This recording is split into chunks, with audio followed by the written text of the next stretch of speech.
Hello, this is the African Tech Roundup, episode 12. Yes, indeedy. This episode marks 3 incredible months of awesomeness for us. Now, every Monday, we round up the week's most important technology, digital, and innovation news from across the African continent.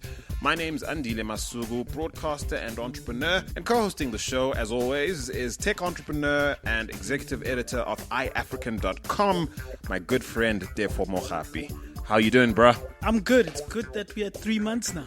Dude, it's been enjoyable doing this. Who knew we'd be having such fun? And I suppose we have to thank our listeners who make this all worthwhile.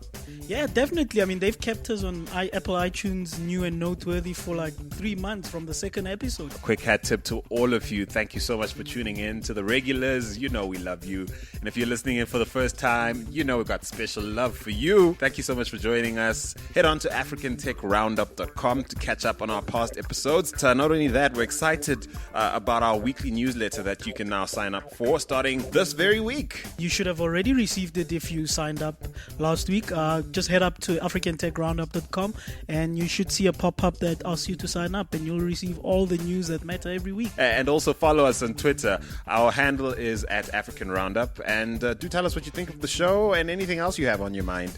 In our discussion segment, though, this week, we'll be talking all things internet neutrality and privacy. We'll be asking whether companies like South Africa's Telkom and possibly Facebook are leading an assault on our freedom. We'll, as you say, talk about net neutrality, but also touch on fragmentation, which we'll explain a little bit later. But before we get to the news, this week we'd like to promote our sister podcast in our sponsor feature, African Tech Conversations. Many of you are already listening in. The African Tech Conversations series features relaxed, in-depth chats with leading entrepreneurs, innovators, and thought leaders who are intimately involved in Africa's tech scene. The show is produced by the same dedicated team that brings you the African Tech Roundup every Monday. And so far, we've had enlightening conversations with people like MTN Group CEO Mteto Nyati, Quirk Africa MD Justin Spratt, and more recently, Onico Group founder and MD Oresti Patricios. For more, check out the hashtag ATRUC on Twitter, or simply visit africantechroundup.com to subscribe. Some weeks ago, Nigerian venture capital fund Spark announced it would be dropping a handful of companies from its investment portfolio for being quote-unquote dead businesses. While a week or so before that, 88 miles per hour, another African venture capitalist firm, announced it wouldn't be investing in any more startups on the continent. Now, in episode 10, we debated whether African VCs actually know what they're doing when it comes to recruiting prospects, and besides throwing money at them, providing a structured pathway to success. This week's listener comment comes from an accomplished South African businesswoman who's recently been appointed to head up a South African organization determined to address the knowledge gap that exists in the world of startups and venture capital. Here's more on that initiative. My name is Matsin Idisa, the newly appointed Managing Director of Simodisa Startup. Simodisa is an industry association that was established in 2013 to catalyze, amplify, and advocate for the success of entrepreneurs in South Africa and beyond. It's an organization that is led by entrepreneurs for entrepreneurs, because in our team we have local entrepreneurs that have scaled up globally, venture capitalists, entrepreneurs, and entrepreneurship activists. We aim to catalyze the creation of sustainable jobs, well-run businesses in a conducive environment for small businesses to thrive. What sets Simodisa apart amongst other catalysts in the ecosystem is that we are on a mission to create a venture capital fund that is matched by the government and the private sector. As you may know, that venture capital is an asset class which invests in risk capital into small businesses. There are 4 stages to venture capital that include seed capital, startup capital, development, and growth capital. It's still a minute sector in the South African funding ecosystem, but there are global good examples and best practices of how the venture capital industry can fuel small businesses to scale up and go global. The role of venture capital is to provide general business strategy advice, taking it from vast business experience and wisdom. Venture capital also develops financing plans that are more flexible than in the traditional sense.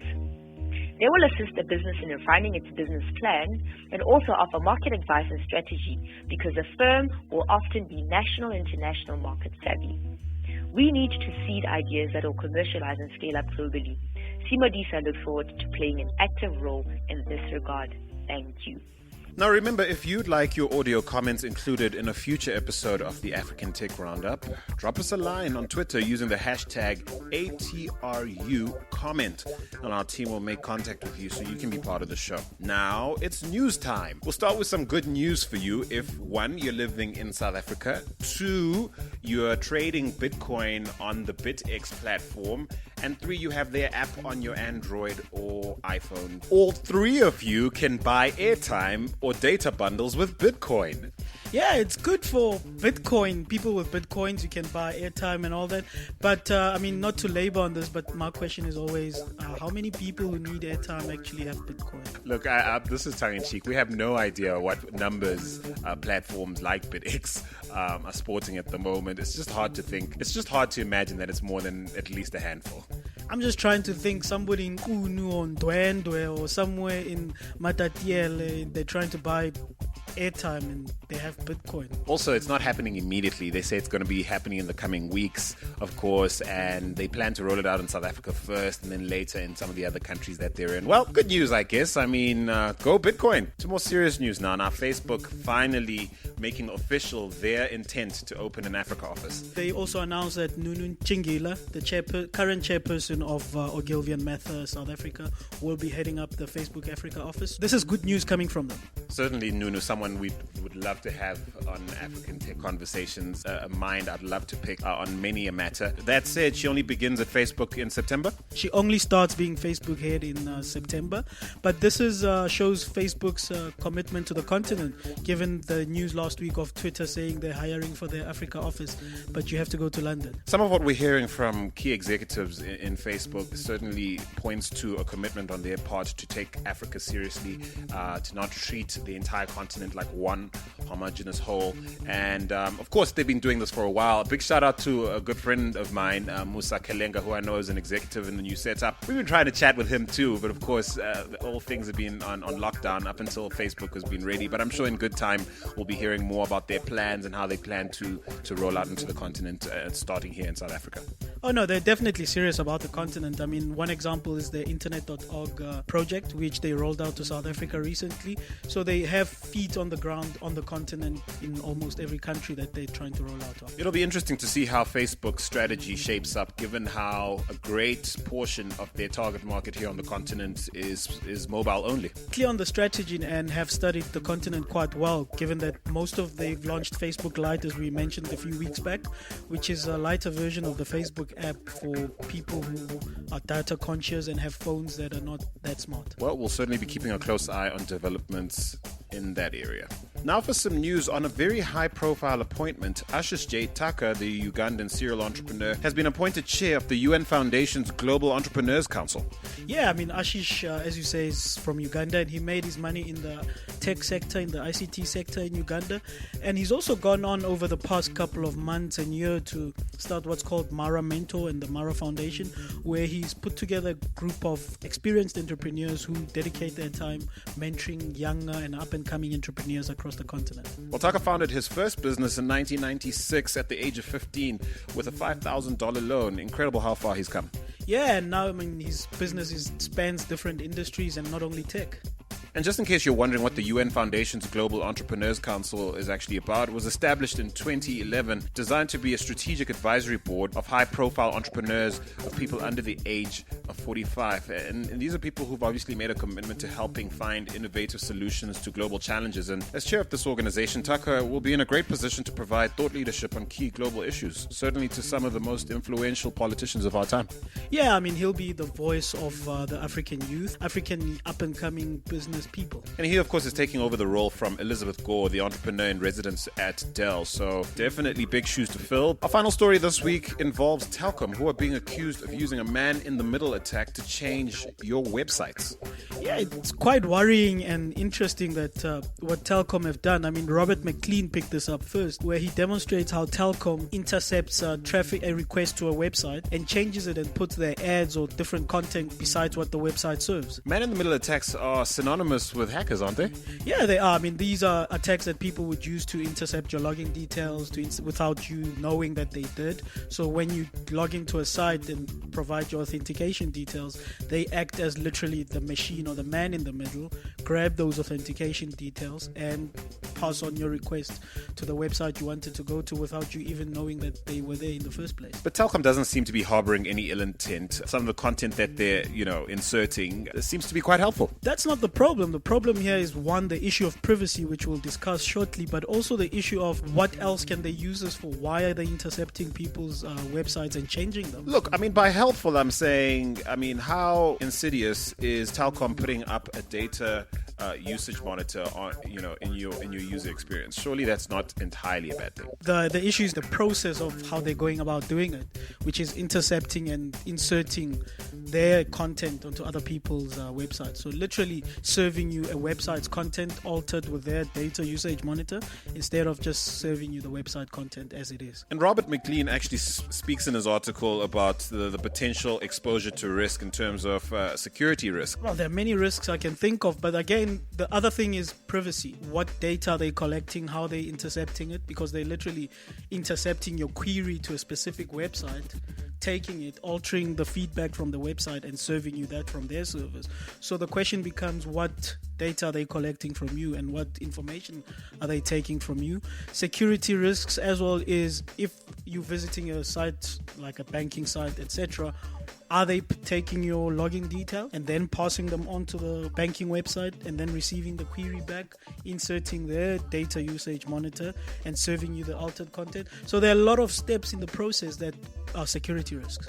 And I suppose there's also the issue of trust. Do consumers trust a company like Telkom with that data? And the other part is, it brings us in a way to the net neutrality debate as well. Telkom is an internet service provider, and could they use similar tactics to prevent certain content being served? Could they abuse their position to grab data about the services you access so that they can monitor what to block, what traffic to shape, etc.? Let me don a black hat for a moment and just imagine I had this power over Telkom. I might use these powers to prevent my competitors from sharing certain information with my clients. You could prevent if you start offering content services. Let's say Telkom decides to offer online movie service. Once they see which online movie services are popular, they could serve that movie services portal or website with their movie service ad on it by altering that content the way they do with their data usage monitor. Then there's a political side to this debate, with Telkom being a parastatal, the South African government owning a majority shareholding of it. There's an issue. Definitely.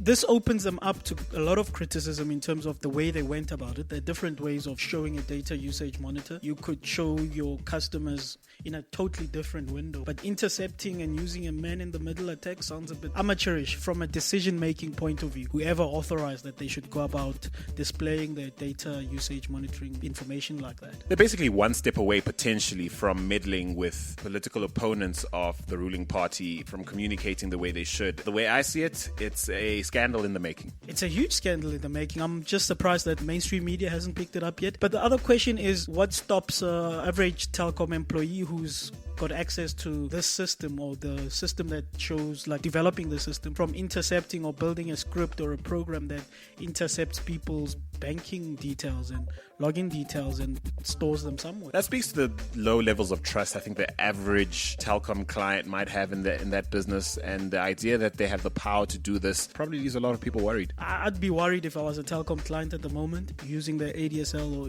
whatever internet connectivity they offer. Going about it like this is quite worrying. It's comforting to know that regular ADSL users don't seem to be affected by this. It's only when you're a client of their ISP service, and that seems to be the issue. Fortunately, none of us are. We're keen to hear your take on it. Look, if you've experienced any of this interference firsthand, if you're a client of Telkom's, if they're your service provider, please tell us how you've experienced it. You saw something Telkom pop up in a website, you didn't expect it, please tell us about it, what your experience is. And of course, if you're a web developer and you've picked up interference in a site you created, we want to hear from you. Last week we covered Facebook's rollout of internet.org in South Africa, or at least the imminent rollout in partnership with Cell C. Of course, there seems to be a disturbing trend towards big companies doing things that are borderline unethical in the space of internet neutrality. There's the other issue is there's free Wi-Fi providers. which also do something similar, where when you log into their free Wi-Fi services, they serve you certain types of content. So as all these fragmented internet service providers or service providers of the internet, with Facebook's internet.org, free Wi-Fi service providers who are similar to internet.org, and now commercial ISPs like Telkom who are using questionable methods to insert certain dashboards onto other people's websites, you start asking yourself the question, who should be responsible for internet connectivity? Should we be starting to look at a non-commercial entity, perhaps the government, UN or somebody, offering internet to the people? Well, I already see the South African government raising its hand, trying to regulate the issue. I'm not sure that's the answer at all. Listen, tell us what you think. How worried are you about the potential loss of internet neutrality we might experience here on the continent, either through man-in-the-middle tactics that Telkom is sporting, or the rollout of institutions like internet.org that potentially create walled gardens around certain information sites? Tell us what you think. Are you worried about this at all? Drop us a line on Twitter. We're at African Roundup. And of course, use the hashtag ATRU. And of course, if you want to be heard, you want your comment played out live to the rest of Africa, you know what to do. Use the hashtag ATRU comment and we'll be on it like white on rice. And so, Onico Group founder and MD Oresti Patricios is well regarded in the sphere of African media and brand intelligence. He recently made headlines by overseeing Onico's acquisition of the media monitoring and social analytics startup Useware, founded by Mike Ronsky. Now here's a clip from a recent conversation we had with him. We were the disruptors. And the only reason why we were the disruptors in 1984 was that we didn't really know anything better. So what happened is that guys that were taking 2 weeks to deliver a competitive reel, which was a TV ads of competitors, we used to take 2 to 3 hours to produce at half the cost. So we disrupted that industry, even though it was still a manual industry. There was no real tech kind of involved. But what we ultimately did is we produced something quicker, cheaper. It was one of the things, and higher quality, in fact, because I came out of a wedding video background.